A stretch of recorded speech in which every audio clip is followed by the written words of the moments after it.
जय हिंद दोस्तों। किसी भी स्टेट एग्ज़ाम को क्वालिफाई करने के लिए उस स्टेट के बारे में जानकारी होना बहुत ज़रूरी है। तो आज का हमारा सेशन वेस्ट बंगाल स्टेट से रिलेटेड है। जैसा कि आप जानते हैं, किसी भी स्टेट गवर्नमेंट के एग्ज़ाम में उस स्टेट से रिलेटेड डायरेक्टली या इनडायरेक्टली क्वेश्चन जरूर पूछे जाते हैं। जैसे कि प्रश्न आ गया कि पश्चिम बंगाल का सबसे पहले मुख्यमंत्री कौन थे, पश्चिम बंगाल की प्रथम महिला राज्यपाल कौन थी।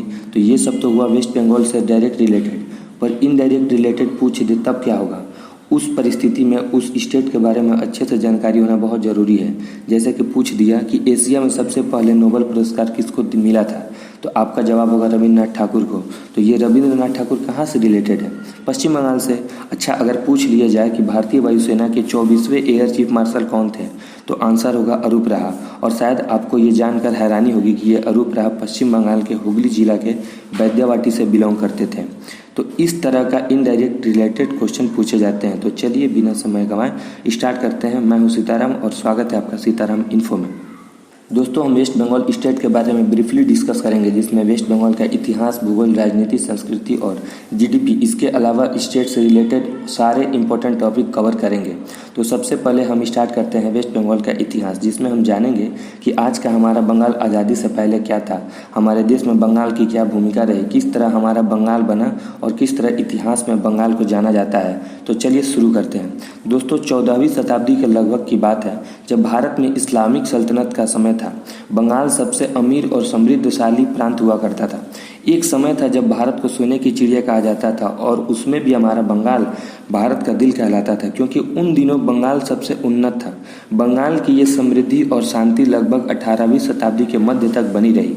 आपको जानकर आश्चर्य होगा कि जो बंगाल उस समय था वो आज के बंगाल से लगभग 5 गुना बड़ा था। मतलब आज के फ्रांस के क्षेत्रफल के बराबर अकेले सिर्फ बंगाल का क्षेत्रफल हुआ करता था।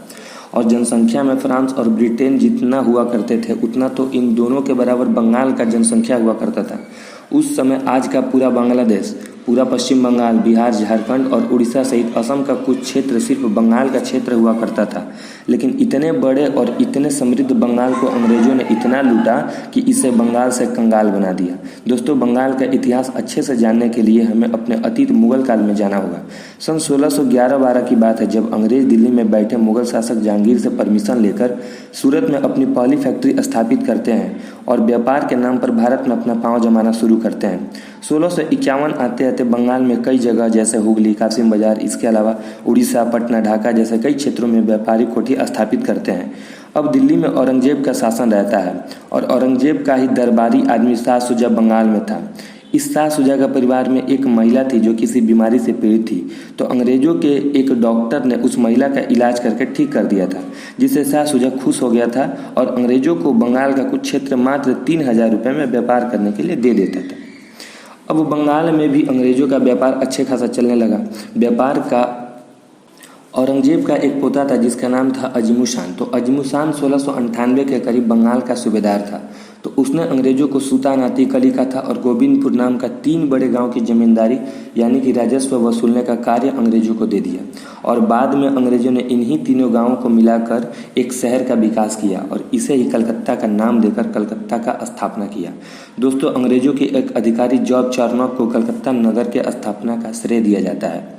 मुगलों के समय भारत में अंग्रेज तब तक कुछ नहीं कर पाए जब तक औरंगजेब जिंदा था, क्योंकि उस समय मुगलों में सबसे शक्तिशाली शासक था औरंगजेब।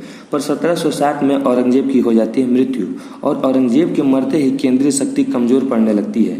फिर 1713 में फर्रुख शेर नाम का एक बादशाह गद्दी पर बैठा, और ये मात्र 6 वर्षों तक ही शासन चला पाया, क्योंकि इसे बहुत भयानक घाव हुआ था और उस घाव के कारण ये समझ चुका था कि अब मैं ज़्यादा दिन तक जिंदा नहीं रह पाऊंगा।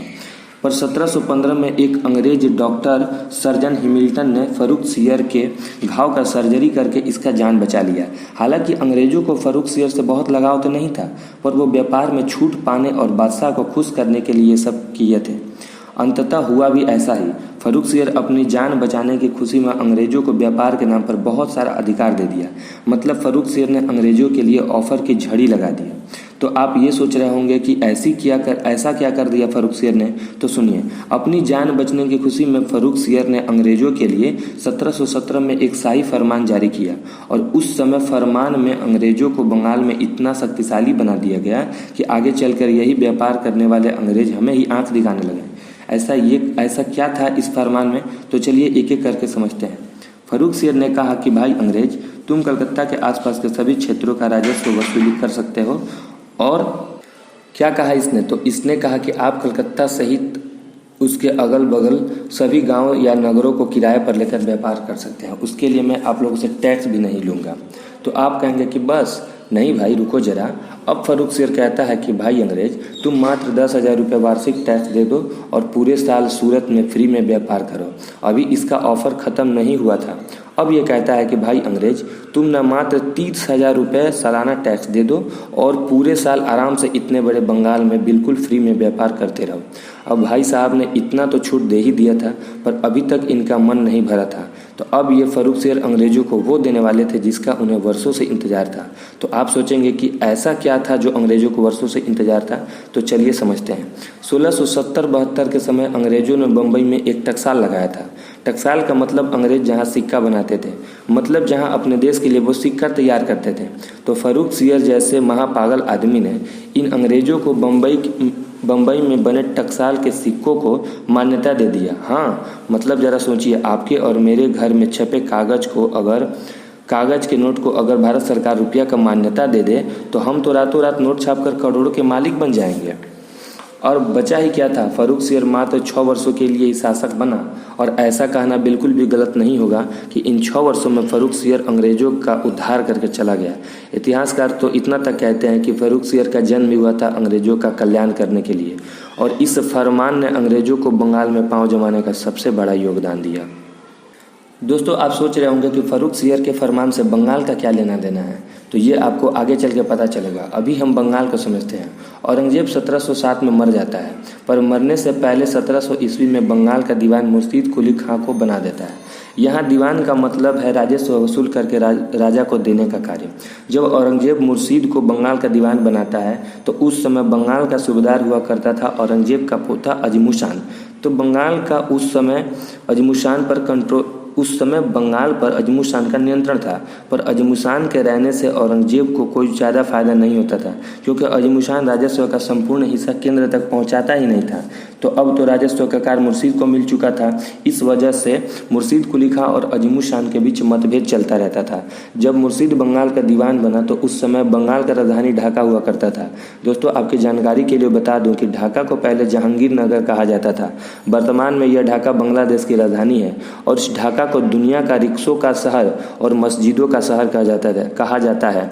ये 2 उपनाम आप याद रखें, एग्जाम में पूछा जा सकता है।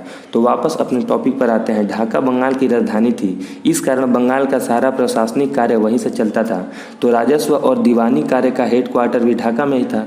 तो मुर्शीद ने अपने राजस्व वसूलने की सुविधा हेतु बंगाल की राजधानी ढाका से मुक्सुदाबाद ट्रांसफर कर लेता है, और भरपूर पैसे लेकर औरंगजेब को एक बार देने जाता है। इतना ज़्यादा राजस्व देखकर औरंगजेब बहुत खुश हो जाता है, क्योंकि अजमुशान के कार्यकाल में इतना राजस्व कभी नहीं आया था। तो औरंगजेब ने मुर्शीद को इनाम देने के लिए कहा कि जाओ तुम अपने नाम पर नगर बनाओ, और मुर्शीद कुली खां ने मुक्सुदाबाद का नाम बदलकर अपने नाम पर मुर्शिदाबाद नगर बनाया, और अब यही बंगाल की राजधानी बन जाती है। जैसा कि मैंने आपको थोड़ी देर पहले बताया था कि 1707 में औरंगजेब की हो जाती है मृत्यु, और औरंगजेब के मरने के बाद दिल्ली पर उसका बेटा बहादुर शाह प्रथम गद्दी पर बैठता है, और इसी बहादुर शाह प्रथम का बेटा था अजमुशान। जैसे ही अजमुशान के पिता दिल्ली के गद्दी पर बैठता है, अजमुशान मुर्शीद से अपना पुराना मतभेद को पूरा करने के लिए मुर्शीद को बंगाल से हटा करके दक्कन का सूबेदार बनवा देता है, और इसका दक्कन ट्रांसफ़र करवा देता है। पर मुर्शीद के जाने के बाद बहादुर शाह प्रथम को राजस्व में होने लगता है नुकसान। मतलब जितना राजस्व मुर्शीद के समय मिलता था, उतना अजमुशान के द्वारा कभी नहीं मिलता था।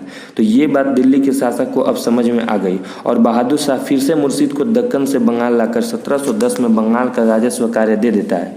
फिर 1712 में बहादुर शाह भी चल बसते हैं, और इनके जाने के बाद 1713 में दिल्ली के गद्दी पर बैठता है वो महान आत्मा जिसका नाम था फर्रुख सियर। और इसी फर्रुख सियर के शाही फरमान के बारे में हम कुछ देर पहले चर्चा कर रहे थे, जिसके फरमान के कारण अंग्रेज बंगाल में इतने शक्तिशाली बने, और इधर मुर्शीद कुली खां धीरे धीरे बंगाल को केंद्र से अलग करने में लग गए, मतलब बंगाल को स्वतंत्र करने की चाह में लग गए। पर मुगल शासक और राजस्व प्रदान बराबर करते रहे। 1719 में मुर्शीद उड़ीसा को बंगाल में मिला देता है और 1727 में हो जाती है मुर्शीद की मृत्यु और इसके मरने के बाद इसका दामाद शुजाउद्दीन बनता है बंगाल का नया नवाब। शुजाउद्दीन 1739 तक नवाब बना रहता है। शुजाउद्दीन के समय में बंगाल में कोई विशेष परिवर्तन तो नहीं आया, पर इसका दिल्ली में बहुत बनता था। दिल्ली से इसका बहुत बनता था। दिल्ली में मुगलों का उस समय एक शासक था जिसका नाम था मोहम्मद शाह रंगीला। इस रंगीले ने 1733 में बिहार को बंगाल में मिला दिया और शुजाउद्दीन के साथ ही बंगाल में वंशानुगत नवाबों की कार्य प्रणाली शुरू हुई। शुजाउद्दीन 1739 में मर जाता है, पर मरने से पहले अलीवर्दी खां के नाम के एक आदमी को ये बिहार का नायब सूबेदार नियुक्त कर देता है। अब शुजाउद्दीन के मरने के बाद उसका बेटा सरफराज बंगाल का नवाब बना, पर इसके नवाब बनते ही अलीवर्दी खां विद्रोह कर देता है और 1740 में अलीवर्दी खां और सरफराज के बीच घिरिया का युद्ध होता है, जिसमें सरफराज की हत्या करके अलीवर्दी खां अब बंगाल का नया नवाब बनता है। दोस्तों, अब बंगाल के इतिहास में नया मोड़ आ जाता है, क्योंकि अलीवर्दी खां से ही बंगाल में एक नई कहानी का जन्म होता है। अलीवर्दी खां तो सरफराज की हत्या करके गलत तरीके से बंगाल का नवाब बन गया था, तो इसने अपने आप को सही तरीके से नवाब घोषित करवाने के लिए मुगल शासक को 2 करोड़ का नजराना भेजा और इस 2 करोड़ के साथ ये बंगाल का नया नवाब मुगलों के द्वारा वैध तरीका से घोषित हो गया। पर अफसोस, जिस समय ये नवाब बना उस समय चारों तरफ मराठों का परचम लहरा रहा था। मराठा इस पर बार बार आक्रमण करते और इसे खूब परेशान करते थे। अंत में यह तंग आकर मराठों से 1751 में संधि कर लेता है, जिसके तहत यह मराठों को 12 लाख का सालाना कर देने लगता है। इतिहास में इस 12 लाख के सालाना को चौथ कहा जाता है और साथ ही साथ उड़ीसा भी मराठों को दे देता है। इतिहासकारों के अनुसार इसका संबंध अंग्रेजों के साथ अच्छा तो नहीं था, पर बहुत खराब भी नहीं था। ये अंग्रेजों को दुर्ग अथवा किला बनाने की बिल्कुल भी अनुमति नहीं देता था। अलीवर्दी यूरोपियों को मधुमक्खी से तुलना करता था। मतलब अलीवर्दी कहा करता था कि ये जो यूरोपीय है ना, ये मधुमक्खी की तरह है, इन्हें नहीं छेड़ा जाएगा ना तो ये शहद देंगे और छेड़ दिया गया तो ये काट के मार देंगे। दोस्तों, इस अलीवर्दी का कोई बेटा नहीं था, बस 3 बेटियाँ ही थी और इसके तीनों दामाद इसके मरने से पहले ही मर चुके रहते हैं। 1756 में अलीवर्दी मर जाता है और इसके मरते ही उत्तराधिकारी को लेकर झमेला खड़ा हो जाता है। क्योंकि अलीवर्दी की 3 बेटियां थी, इसमें सबसे बड़ी बेटी का नाम था घसेटी बेगम। अब आप लोग ये मत सोच लेना कि इसे किसी ने घसीटा था, बल्कि इसका नाम ही था घसेटी बेगम। दूसरी बेटी थी मैनुआ बेगम और तीसरी सबसे छोटी बेटी का नाम था अमीना बेगम और अलीवर्दी सबसे छोटी बेटी अमीना को सबसे ज़्यादा प्रिय मानता था और वो कहा करता था कि जब मैं मर जाऊंगा तो मेरे गद्दी पर अमीना का बेटा ही बैठेगा। और हुआ भी वैसा ही। अमीना का एक बेटा था जिसका नाम था सिराजुद्दौला और 1756 में अलीवर्दी के मरने के बाद बंगाल का नवाब बनता है सिराजुद्दौला। दोस्तों, यही वो सिराजुद्दौला था जिसने 1757 में अंग्रेजों के साथ प्लासी का युद्ध लड़ा और यही वो प्लासी का युद्ध था जिसने भारत में अंग्रेजों की गुलामी की नींव खड़ी की। दोस्तों, हम बंगाल के इतिहास के बारे में एक एक बातें जानेंगे, कुछ भी नहीं छोड़ेंगे।